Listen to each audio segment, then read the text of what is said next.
Hello, hello, everyone. I'm your host, Amy Dickens. Welcome to Joyfully You. Today we have Dr. Sue McCreadie here. I am so just like buzzing with excitement, but I don't know, just being with you, I'm feeling like already so in my heart, and I'm so excited Hmm. to chat with you today. Dr. Sue is a physician turned holistic happiness mentor for midlife women, helping them reconnect to their joy, their vitality, their purpose through this mind, body, soul alignment, and just actually enjoying all the chapters of your life. And our pre-conversation was so sweet, and I'm so excited to get into how we create joy in our life, not by chance but choice, and really choosing the meaning and all how to create sustainable happiness. That's basically what we're getting all into today, and what's really happening and behind the scenes to create that. So happy to have you here, Sue. Oh, beautiful, Amy. Thank you for having me. I love your energy. It's very fun. It's very playful. Yeah, I love it. Yeah, thank you. Appreciate it. Okay, so just to get into the foundations of joy, I'm just really excited to pick your brain here a little bit. So, when you say we create joy, what does that mean to Hmm. you? And is like it's not something that we just wait for and like hope that it comes on our front porch or something. And how does that feel for you? And like when you explain it. Yeah, as you're talking about that, it reminds me about when I was younger, I thought that like joy happens to you. And I actually like when you were speaking, I was thinking about a memory. Little known fact about Dr. Sue, she used to play in a traveling orchestra to to Europe. And I was in this traveling orchestra, and we would stay with all these abroad families. And there was this one girl, oh, I can't remember her name. I cannot remember her name right now. I think it might be Amy. No way. I love I honestly think her name might it. be Amy. Anyways, I started noticing this pattern that each time, like each city, we would get dropped off and we would be with a new family that we would be staying with. It was like every time Amy had the best family, she had the best time. She was always joyful. I was like, what's up with Amy? Is that just luck? Like, how is this happening? Right. And so I think that that's just how I believe that most of us, until we come to the realization that we actually create our emotions, most of us just think joy happens when good things happen, right? Like that's kind of the formula. Joy happens when good things happen. What if, though, actually you create your joy and that's how joy happens? And so I know you're all about that, Amy. And so more recently, when I started discovering about how we create our own emotions, I realized like the importance of, you know, honing this skill during our 40s, 50s, and 60s, otherwise known as midlife. You're actually a young adult until you're 39, which I was like, snap, snap. I would never think of a 39-year-old as a young adult. However, technically, you're still in young adulthood. Middle adulthood is 40s, 50s, into mid 60s. And then there's the elders. So anywho, I thought this would be a great time to really master that because there's so many changes. And I think of midlife like a second adolescence, which everybody listening has been through adolescence, which felt like what for you, Amy? Like, what did adolescence feel like for you? Can you give some descriptor words for it? Wow. Okay, let me tap back into it. I feel like adolescence was really hard. I feel like I was numbing out a lot during that. Like Numbing. there's just Yeah. so many emotions, and like I didn't have the tools to know Mm, anything. So I was just like, too much. Let me just stay busy, like overeat, just like I don't know, just be like yeah. distracting myself all of the time from this like storm of transformation happening within, really. Yeah, that's true. There is like a storm. And I think of it as like all these physiological hormonal changes are happening during adolescence. And like we feel stretch and we feel pulled and we feel uncomfy in our bodies. And it's like literally, it is transforming from girl to woman, from boy to man. And you're not really like comfortable in the new suit, essentially. You're also trying to figure out like your identity, like who am I in this world? What am I going to do? How am I going to earn money? Right? You're also probably navigating relationships, you may have your first heartbreak. right? You may have your first intimate relationship and first heartbreak and feel that. And so there is just this kind of avalanche of emotions happening. And navigating that water, I feel, is very similar for midlife. So if your listeners are not yet into midlife, it feels very similar. Hormones are changing, bodies feel uncomfy, relationships are changing, identities changing, careers can change, right? And so all this change can create an onslaught of emotion. So it's a beautiful time to really what I call mental emotional mastery, because mental mastery is associated with emotional mastery. And the way I see that is this. Um, I learned from a mentor of mine, Tony Robbins, this concept of how we create our emotional state. And I kind of created this little triangle to help me memorize it. So, for instance, let's take an instance, Amy. You can be our little guinea pig here. Think of a What? time back when you felt joyful, right? Like, you don't even have to tell me what the memory is, but I just want you to be in that moment in time. Could have been yesterday, could have been 5 years ago, could have been during your childhood. Are you at that memory? I'm in it. All right, awesome. Now tell me, what are you focusing on in that moment? Are you focused on what's going right or what's going wrong? Totally focused on what's going right. Yeah. Are you focused on what you can control or what you can't control? What I can control. Yeah. And are you focused on like the present moment or are you somewhere like trapped in the past or worried about the future? Totally present. Yeah, totally present in the present moment. So it's like those are kind of the keys, right? And now like the other, so the thing is like what are you focusing on? That's really important for creating emotion, what you focus on. The next, like I want you to go back to that moment, like close your eyes again. And I want you to think about like the meaning you were giving that experience you were having, or like what were you saying in your head or out loud? Can you remember any of like the language or the meaning you had around that experience? I can't remember like specifically like some languaging I like exactly used in that moment, Yeah. but something along the lines of it was like kind of like this is what I came here to do. Like this is who I came here. Oh, I love that. Oh, I love that. Like, so, like, I feel like that's empowering. That's empowering language. It's like you found it, like you stumbled upon it, like you've got it. Like, this is it. This is Yeah. me. Okay. And then can you remember, like, close your eyes again and remember, like, what were you doing with your body? Like, what was happening with your body at your time at that time? Like, Definitely. I'm like on my feet and like in that Amy is animated and excited and I like it all over the place and I'm like over here and I'm like and then we're up here. That's so great. Yeah, like so it's a triangle, right? So what you focus on, like you point to your head, like what is my brain focusing on now? What's the language that I'm saying to myself or out loud, or what kind of meaning am I giving the situation? And then the bottom of the triangle is your body. Like what are you doing with your body? And out of all of that shoots an emotion. Okay. Mhm. So that emotion you were feeling at that time was joy or somewhere along that spectrum, like high energy vibes, right? Okay. Now let's just prove this point. And I want you to go to a moment that didn't feel so great. Maybe it was a moment where you felt overwhelmed or frustrated or sad or any of those kind of emotions that angry, anything that you want to get out of pretty quickly, like it's pretty uncomfortable. And then when you're there, let me know when you're there to that moment. Could have been yesterday, last week, years ago. I'm there. Okay. Now I want you to tell us, what are you focused on in this moment? Are you focused on what's going right or what's going wrong? 100% is focused on what's going wrong. And are you focused on what you can control or what you can't control? What I can't control.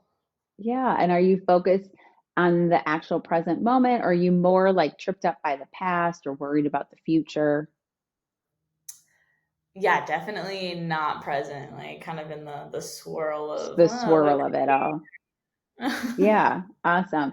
And then were you saying any particular things like to yourself out loud, anything that you can remember, or any meaning that you were giving the experience that you were having? Like this always happens to me, I suck, why does this always happen? Like anything like that?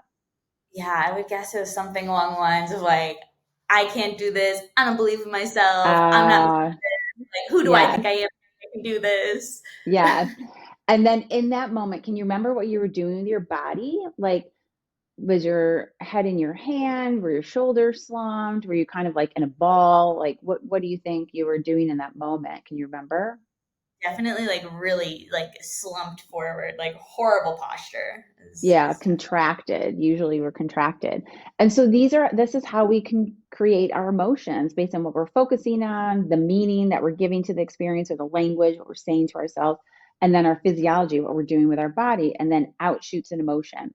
And to me, that's where sustainable happiness, sustainable joy, not that we're not ever going to feel these other emotions. Like, yes, we're going to have self loathing and just like horrible things that we don't want to feel. And also, though, we can work our way through it by shifting our focus, shifting the meaning. And the fastest way out of like an emotion that we don't want to feel is actually shifting our physiology. Like, Mhm. probably a lot of things that you support and, teach, Amy, I'm guessing, like play, like jump up and Yeah. down, go skip down the road, like take a few breaths, like, go hug your child or a friend or your partner, like anything to like shift some people like that whole splash your face, like take a shower, brush your teeth.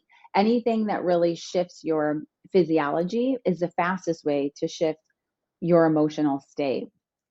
And so to me, that is just like a fun, playful way to remember.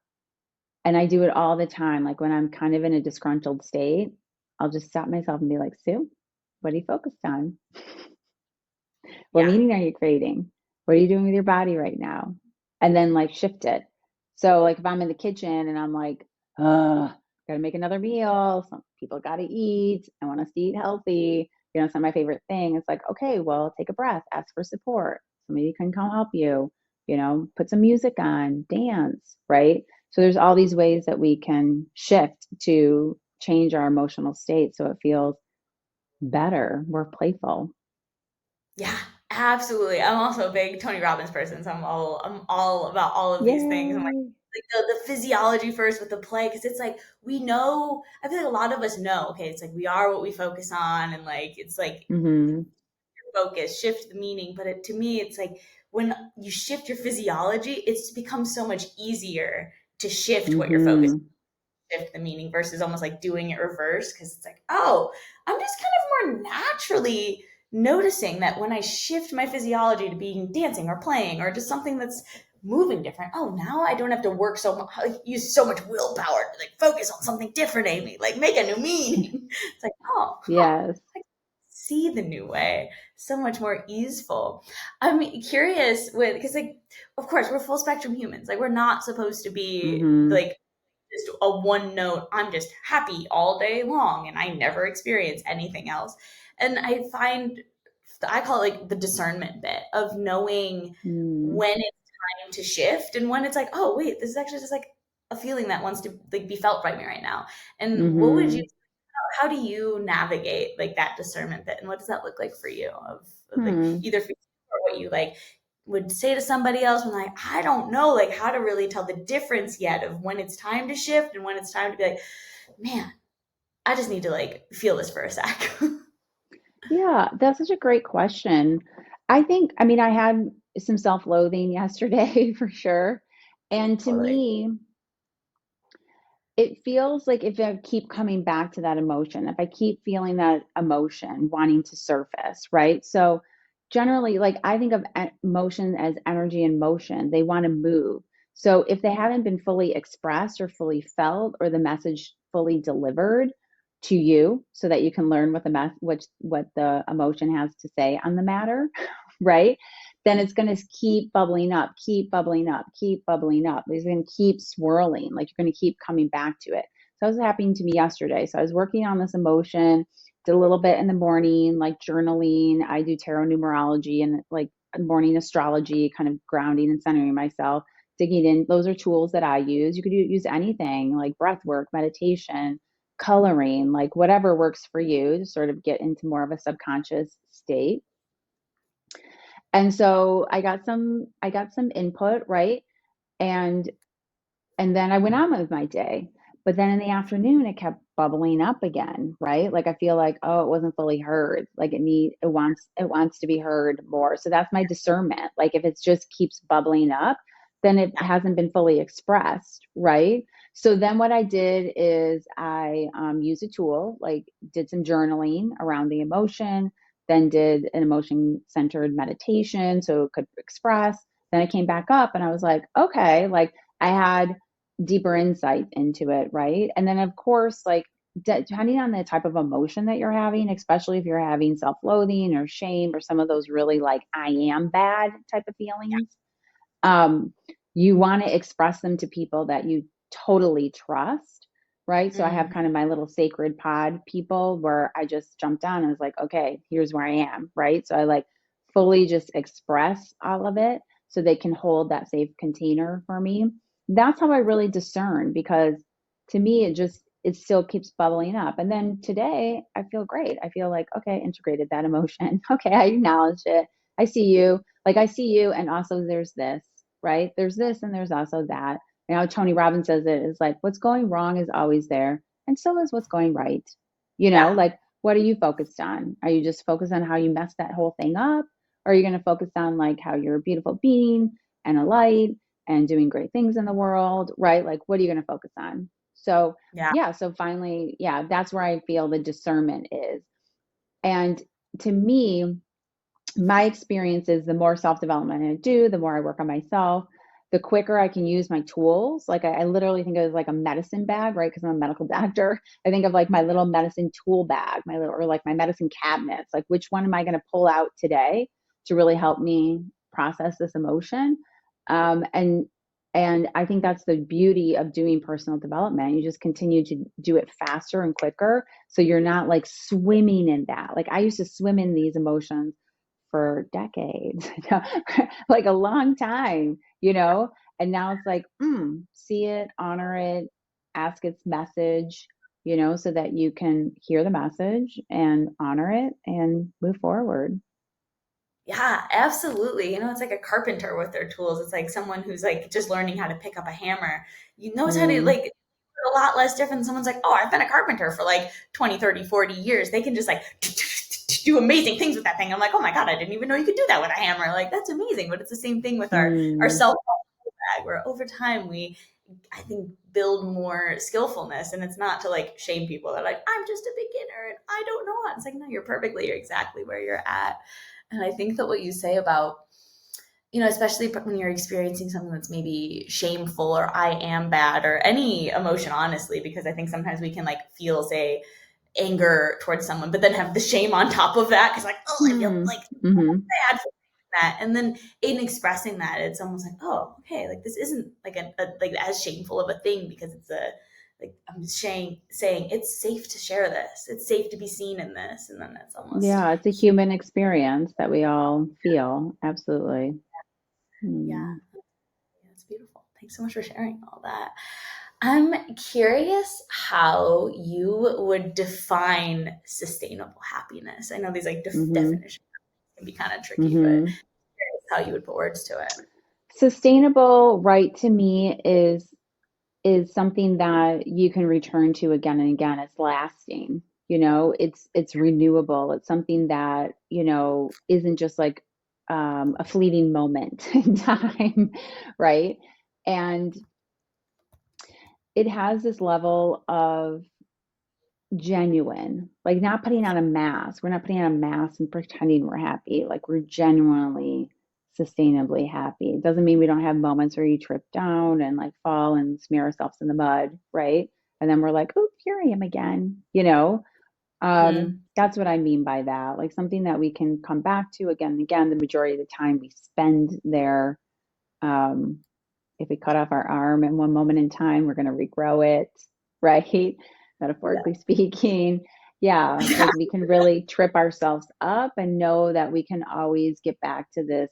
With Tony Robbins, since you love Tony, like I love Tony, is just like he calls it a beautiful state. A beautiful Yeah. state is a loving state, it's a joyful state, it's a peace-filled state, it's a state of high vibes, right? Yeah. Yeah.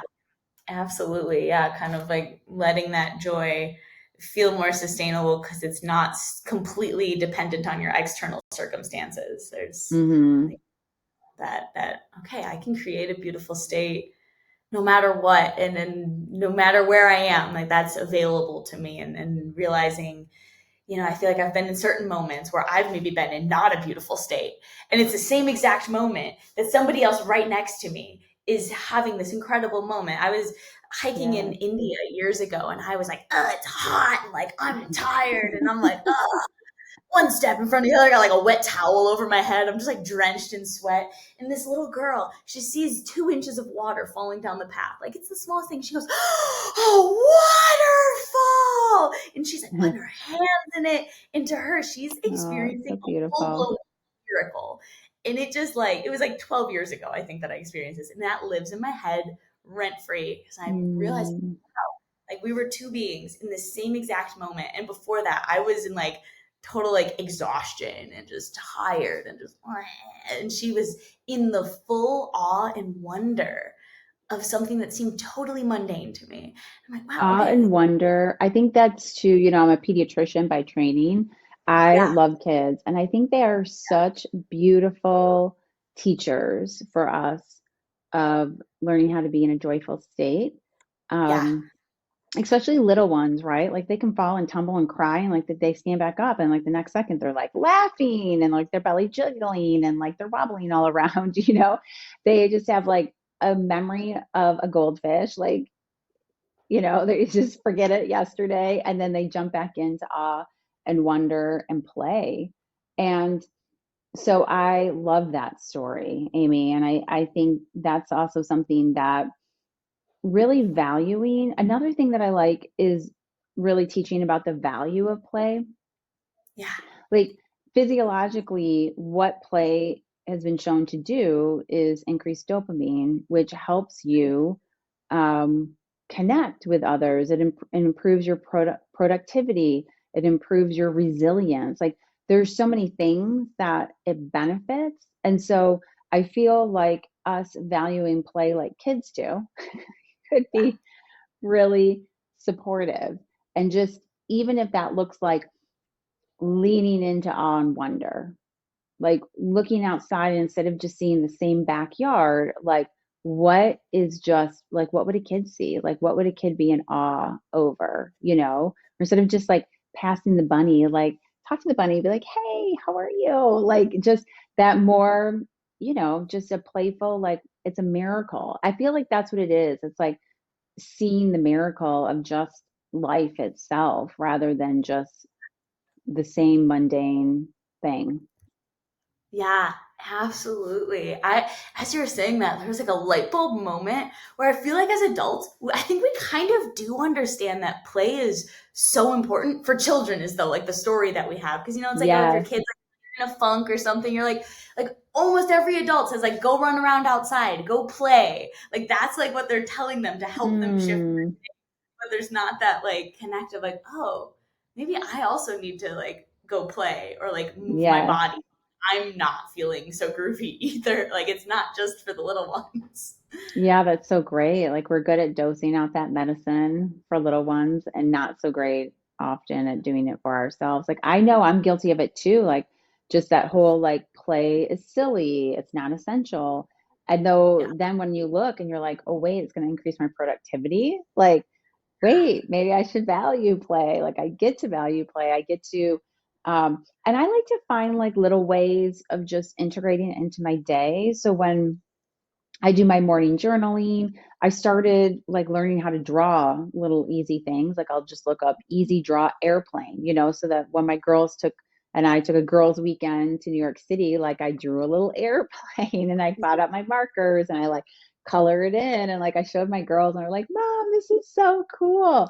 And it's Aw. actually it's just fun to play. Like that to me is play. It's colorful and it's a really important tool for tapping into your subconscious. This is like looking for all the ways that you can get out of your head, right? And Mhm. into another layer of, deeper, what really is driving your life is your subconscious, those subconscious beliefs and thoughts and patterns that are driving your behavior, right? And therefore your current results, let that be a motivator to play, because that's another way you can access it is through just drawing and journaling and meditating. And yeah, it's beautiful.